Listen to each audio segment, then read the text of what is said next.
کل قد علم صلاته و تسبیحا، کہ ہر ایک نے اپنی نماز کو اور اپنی تسبیح کو جان لیا۔ صلاۃ کا ترجمہ اکثر مفسرین نے تو دعا سے کیا ہے، لیکن قاری طیب صاحب رحمت اللہ علیہ نے شاہ رفیع الدین صاحب رحمت اللہ علیہ کے حوالے سے ذکر فرمایا کہ بھئی صلاۃ کا ترجمہ نماز کرنے میں کیا حرج ہے کہ ہر ایک مخلوق نے اپنی نماز کو بھی جان لیا اور اپنی تسبیح کو بھی جان لیا، یعنی ہر ایک مخلوق گویا اللہ کے سامنے نماز پڑھ رہی ہوتی ہے۔ پھر شاہ رفیع الدین رحمت اللہ علیہ نے فرمایا کہ دیکھو سب کی نمازیں تم کو بتلاتے ہیں، بھئی کاشتکار لوگ ہو اس لیے میں آپ کے مزاج کے مطابق بات کرتا ہوں۔ شاہ صاحب فرماتے ہیں کہ دیکھو درخت کھڑے ہوتے ہیں، درخت کھڑے ہوئے ہیں، یعنی درختوں کی نماز قیام کی صورت میں ہے کہ درخت گویا کے پیڑ سارے کے سارے وہ ایک پاؤں پر کھڑے ہوئے ہیں، وہ اللہ کے سامنے قیام کی حالت میں ہیں، ان کے یہاں کی نماز گویا قیام کی حالت والی ہے۔ آپ دیکھتے ہیں بکرا بکریوں کو، مینڈوں کو، گائے بیل بھینس کو آپ دیکھتے ہیں کہ ان کی جو نماز ہے ان کی حالت رکوع والی ہے، اور آپ دیکھتے ہیں حشرات الارض کو، سانپ ہو، بچھو ہو، کیڑے ہو، مکوڑے ہوں، ان سب کی حالت اللہ تعالیٰ نے وہ بنائی جو سجدے والی ہوا کرتی ہے۔ پہاڑوں کو آپ دیکھتے ہیں، پہاڑوں کو اللہ تبارک و تعالیٰ نے اس طرح سے بٹھا دیا جس طرح سے آپ تشہد کی حالت میں بیٹھا کرتے ہیں، گویا پہاڑوں کی نماز تشہد کی حالت والی ہے۔ اور پھر تشہد کے بعد دعا ہوتی ہے۔ فرمایا کہ جنت اور جہنم کی جو نماز ہے وہ دعا والی ہے، کہ جنت بھی کہہ رہی ہوتی ہے کہ اللہ مجھے بھرنا ہے، اور جہنم بھی کہہ رہی ہوتی ہے اللہ حل من مزید، حل من مزید۔ یہاں تک حدیثوں میں آتا ہے کہ اللہ تبارک و تعالیٰ نے جنتیں 8 بنائی ہیں، جہنمیں 7 بنائی ہیں۔ 7 ہیں اس لیے کہ اللہ کی رحمت زیادہ ہے اللہ کے غصے کے مقابلے میں، تو کل قیامت کا جو دن ہوگا اللہ تبارک و تعالیٰ جنت میں بھی لوگوں کو پہنچائے گا، اللہ تعالی ہم سب کو ان میں شامل فرمائے۔ جہنم میں بھی لوگوں کو پہنچائے گا، اللہ ہم سب کی جہنم والوں میں جانے سے حفاظت فرمائے۔ جب اللہ تبارک و تعالی جنت میں بھی پہنچائے گا، جہنم میں بھی پہنچائے گا، جنت میں لوگوں کو پہنچا دے گا، لیکن جنت کے بہت سارے شہر خالی پڑے ہوں گے۔ جنت کہے گی اللہ میرے اندر بہت جگہ ہے۔ اللہ تبارک و تعالی نبیوں کی سفارش سے اور اللہ تبارک و تعالی علماء کی سفارش سے، اللہ تعالی شہداء کی سفارش سے، اللہ تعالیٰ فرشتوں کی سفارش سے،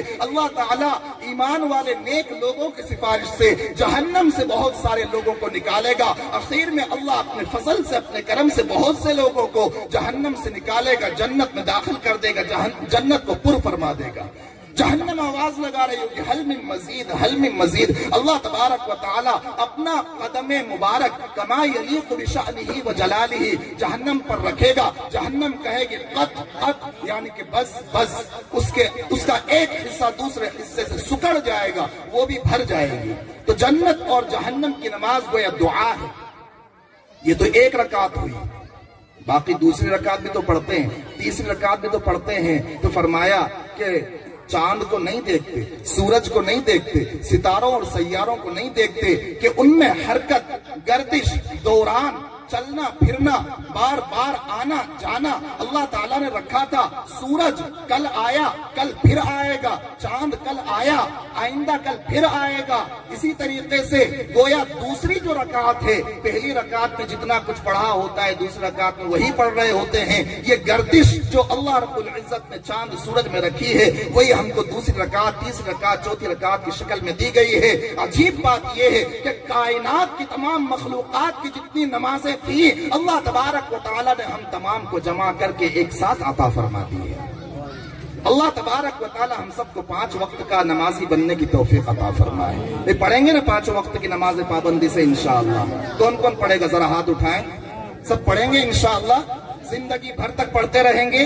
اللہ تبارک و تعالی عمل کی توفیق عطا فرمائے۔ یہ ایک بات ہو گئی۔ اب دوسری بات اور میں عرض کر دیتا ہوں، نماز کی جو خاصیت ہوتی ہے، نماز کی جو خاصیت ہوتی ہے وہ کیا ہوتی ہے وہ آپ سمجھیں۔ اللہ تبارک و تعالی نے پارہ نمبر 21 میں پہلی آیت میں ارشاد فرمایا ان الصلاۃ تنہی عن الفحشاء والمنکر، بے شک نماز روکتی ہے بے حیائی کے کاموں سے بھی اور دوسری برائیوں سے بھی۔ بھئی اللہ کا فرمان سچا ہے یا نہیں ہے؟ ارے امر پورا والوں بولو نا، سو جائیں گے تو پھر آزاد انور کو نہیں سن پائیں گے دوبارہ۔ ارے نماز بے حیائی کے کاموں سے روکتی ہے اور برائی کے کاموں سے روکتی ہے، یہ کون کہہ رہا ہے؟ ارے کون کہہ رہا ہے؟ اللہ۔ کہاں کہہ رہا ہے؟ کلام اللہ میں۔ بھئی اللہ سچا ہے نا؟ اللہ کا کلام سچا ہے نا؟ ارے امر پورا والوں بولو نا، سچا ہے نا؟ نماز روکتی ہے بے حیائی کے کام سے بھی اور دوسرے برائی کے کاموں سے بھی۔ اب نماز بھی پڑھے، امر پورا کا مسلمان ہو۔ ابھی ہم آ رہے تھے، راستے میں ایک جگہ عصر کی نماز کے لیے رکے، بہت تعجب ہوا، بہت افسوس ہوا۔ ایک بارات کی گاڑی تھی مولانا، بارات کی گاڑی تھی، وہ ایک درگاہ پر رکی ہوئی تھی، وہاں پر وہ سجدہ کر رہے تھے، اور وہ کوئی اور نہیں، میرے اور آپ کے بھائی بہن، مسلمان بھائی بہن تھے۔ وہ بارات کی گاڑی تھی، بارات کی گاڑی، سچی بات بتلا رہا ہوں، ابھی کا بھی سفر کا ہی واقعہ بتلا رہا ہوں۔ بارات کی گاڑی درگاہ پر رکی ہوئی ہے، سجدہ کرنے کے لیے رکی ہے۔ او میرے بھائی امر پورا والو، اللہ تبارک و تعالی تقریباً 18 نبیوں کا تذکرہ ایک صفحے میں قرآن پاک میں فرماتا، اور آخر میں کہتا وَلَوْ أَشْرَكُوا لَحَبِطَ عَنْهُمْ مَا كَانُوا يَعْمَلُونَ۔ اگر یہ ابراہیم، موسیٰ، عیسیٰ، یحییٰ، الیاس اور زکریا، یہ سارے نبیوں کا تذکرہ کرنے کے بعد اللہ تعالیٰ کہہ رہا ہے اگر یہ بھی شرک کریں تو سارے ان کے اعمال ختم ہو جائیں۔ اللہ تبارک و تعالی میرے اور آپ کے آقا جناب محمد الرسول اللہ صلی اللہ علیہ وسلم کو مخاطب بناتے ہوئے، مجھے اور آپ کو سناتے ہوئے اللہ تعالیٰ کہتا ہے لَإِنْ أَشْرَكْتَ لَيَحْبَطَنَّ عَمَلُكَ۔ اے میرے محبوب، اگر آپ نے بھی شرک کیا، میرے محبوب شرک نہیں کر سکتا، لیکن مجھے اور آپ کو سنانا تھا کہ اگر آپ نے بھی شرک کیا تو سن لو کہ آپ کے بھی سارے اعمال ختم ہو جائیں گے۔ آج پکا وعدہ کرو کہ زندگی بھر مر تو سکتے ہیں، جان دے تو سکتے ہیں، آگ میں جل سکتے ہیں اور چاقو چھری تلوار سے کٹ تو سکتے ہیں، لیکن شرک نہیں کر سکتے انشاءاللہ۔ بہت افسوس ہوا کہ وہ بارات رکی اور وہاں پر شرک کیا جا رہا ہے، ایک نیکی کی نئی زندگی کی شروعات، اور شرک کے ساتھ اس کو کیا جائے، کتنے افسوس کی بات ہے۔ اس سے زیادہ افسوس اور تب ہوا جب ہم نماز پڑھنے کے لیے جہاں رکے ہوئے تھے وہاں پر وہ بارات کی گاڑی آئی، وہ رکی اور پٹاخے بے تحاشا پھوڑے جا رہے تھے، بے تحاشا پٹاخے پھوڑے جا رہے تھے۔ اور جب ہم وہاں سے نکلے تو اور افسوس اس پر ہوا کہ پیچھے ایک ڈی جے کی گاڑی چلی آ رہی تھی جس نے راستہ بھی روکا ہوا تھا۔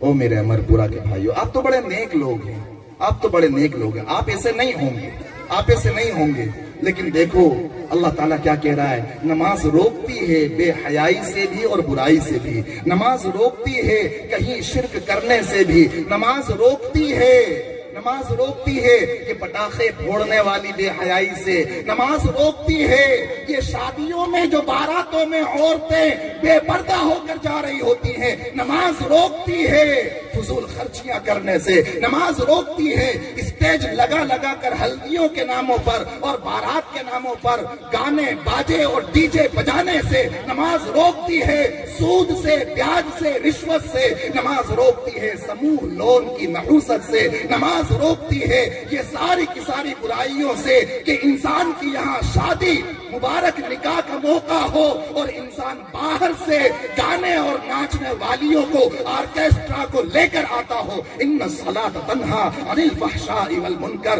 میرے بھائی نماز روکتی ہے، اگر نماز روکتی ہے تو پھر ہم رکتے کیوں نہیں؟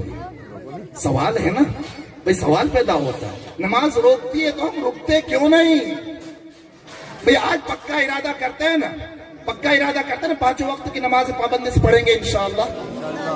تو نماز وہ ہوتی ہے جو بے حیائی سے روکتی ہے، نماز وہ ہوتی ہے جو برائی سے روکتی ہے۔ پھر ایسا کیوں ہوتا وہ نمازی کا کہ نمازی نماز پڑھنے آیا جیب میں سے سکتے کی پرچی گر رہی ہے؟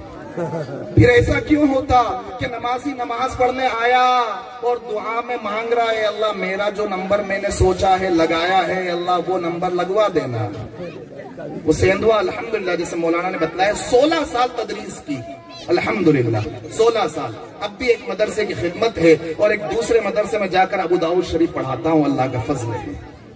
تو وہاں سیندوا جو جاتے ہیں نا سیندوا، تو سیندوا سے تقریباً 22 کلومیٹر کو مولانا پہلے ایک بستی ہے جلوانیہ، آزاد انور صاحب اس کو پار کر کے آئے ہیں ابھی سفر کر کے کل رات میں، جلوانیہ ایک بستی آتی ہے، وہاں پر ایک مزار ہے، ایک بڑے اللہ والے تھے شاہ نماڑ بابا عبد الکریم رحمت اللہ علیہ، بڑے اللہ والے۔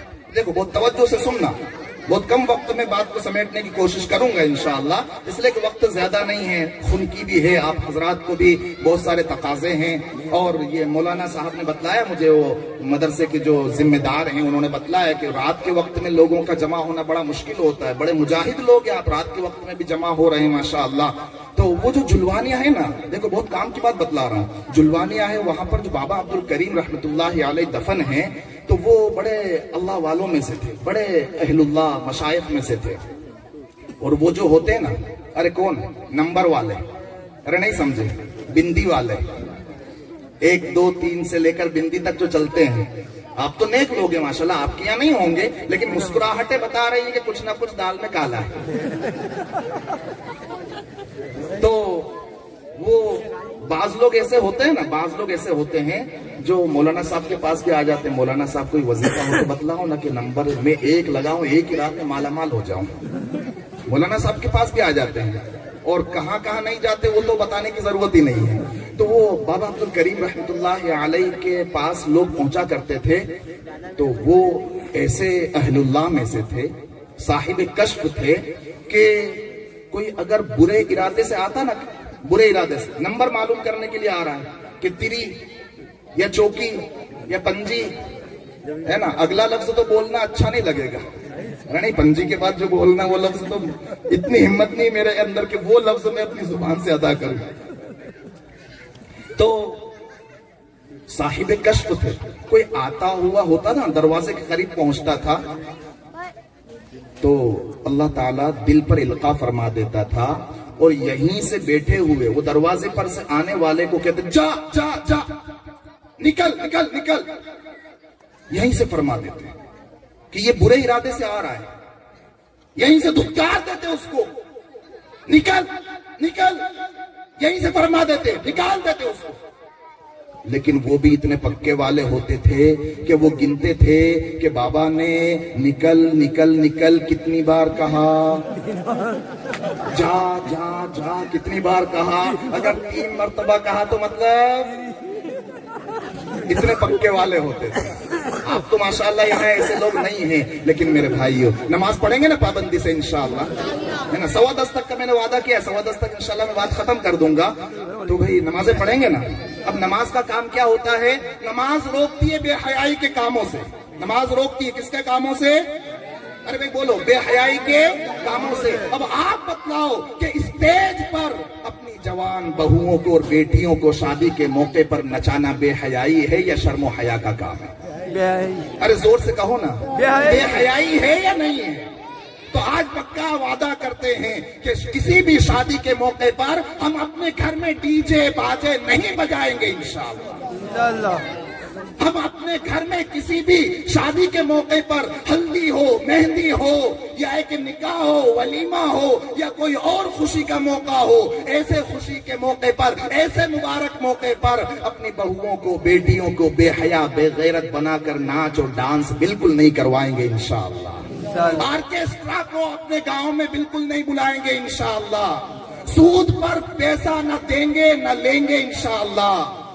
ارے زور سے کہو نا انشاءاللہ۔ یہ گھاٹا نظر آ رہا ہے۔ اللہ تبارک و تعالیٰ نے یوں کہا، یا ایھا الذین آمنوا اتقوا اللہ وذروا ما بقی من الربا ان کنتم مؤمنین۔ اے ایمان والو، اللہ سے ڈرو اور سود بیاج کو چھوڑ دو۔ اگر تم ایمان والے ہو تو یہ کام کر لو، سود اور بیاج والا کاروبار چھوڑ دو۔ اگر نہیں چھوڑا تو کیا؟ مولانا ہم بتلا رہے کہ چھوڑ دو۔ اللہ نے کہا پارہ نمبر 3 میں، رکو نمبر 6 میں، چھوڑ دو۔ نہیں چھوڑا تو کیا؟ اللہ تبارک و تعالیٰ فرماتا فَإِن لَمْ تَفْعَلُوا فَأْذَنُوا بِحَرْبٍ مِّنَ اللَّهِ وَرَسُولِهِ۔ اگر نہیں چھوڑتے تو اللہ اور اس کے رسول سے جنگ کے لیے تیار ہو جاؤ۔ ارے اتنی طاقت ہے ہمارے اندر کہ اللہ سے جنگ کریں، اتنی طاقت ہے ہمارے اندر اللہ کے رسول سے جنگ کریں۔ ارے یہ مجمع تو وہ ہے جو اللہ کے رسول کا دیوانہ ہے، اللہ کے رسول کی شان میں اشعار پڑھے جائیں تو یہ مجمع تو وہ ہے جو پیسہ لٹانے والا ہے، عشق مصطفیٰ میں دیوانہ ہے۔ ایسا یہ مجمع ایسا کام نہیں کرے گا انشاءاللہ، نہیں کرے گا نا انشاءاللہ۔ تو یہ سارے کاموں سے ہم اپنے آپ کو روکیں گے کب؟ جبکہ ہم نماز پڑھنے والے بنیں گے اور نماز ہماری جاندار ہوگی تو سارے گناہوں سے بچنا بھی آسان ہو جائے گا۔ اور نماز کے آخر میں ایک چیز ہوتی ہے دعا۔ بھئی نماز کے آخر میں ایک چیز ہوتی ہے دعا۔ دعا کی مناسبت سے میں یہ کہوں گا کہ بھئی ایک قسم کا انسان وہ ہوتا ہے جس کو کہتے ہیں مستجاب الدعوات۔ مستجاب الدعوات بول کر بتاؤ۔ ہاں دیکھو کوئی چیز مشکل نہیں ماشاءاللہ، اماموں کے پاس جا کر سیکھو گے تو بہت آسان ہے۔ مستجاب الدعوات۔ تو یہ پروگرام اس لیے ہوتے ہیں کہ ہم کچھ لے کر جائیں، کچھ سیکھیں، اپنی زندگیوں میں کچھ تبدیلیاں لائیں۔ تو کیا کہتے ہیں اس کو؟ مستجاب الدعوات۔ کیا کہتے ہیں؟ یعنی جو جب جہاں دعا مانگے اس کی وہ دعا قبول۔ مستجاب الدعوات کا مطلب کیا ہوتا ہے؟ جو جب جہاں دعا مانگے وہ اس کی وہاں دعا قبول۔ بھئی بننا چاہتے ہیں ایسا؟ ارے بھئی بننا چاہتے ہیں یا اپنے کام خود کر لیں گے؟ بھئی کون کون بننا چاہتا ہے؟ ہاتھ اٹھائے، ہاتھ اٹھائے۔ اللہ تعالیٰ سب کو مستجاب الدعوات بنائے گا۔ ایک صحابی ہے حضرت سعد بن ابی وقاص رضی اللہ تعالی عنہ۔ حضرت سعد بن ابی وقاص رضی اللہ تعالی عنہ، انہوں نے یہ سوال کیا کس سے؟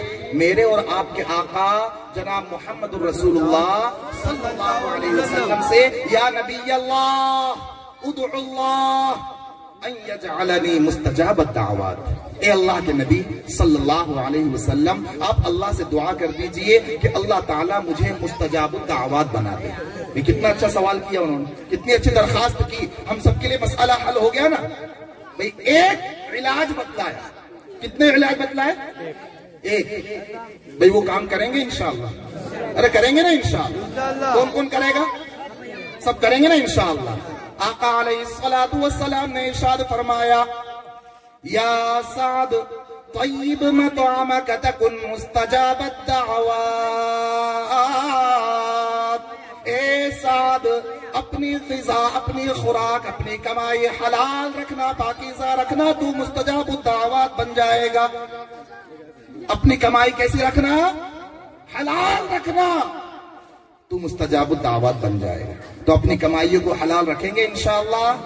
اللہ تعالی ہم سب کو عمل کی توفیق عطا فرمائے۔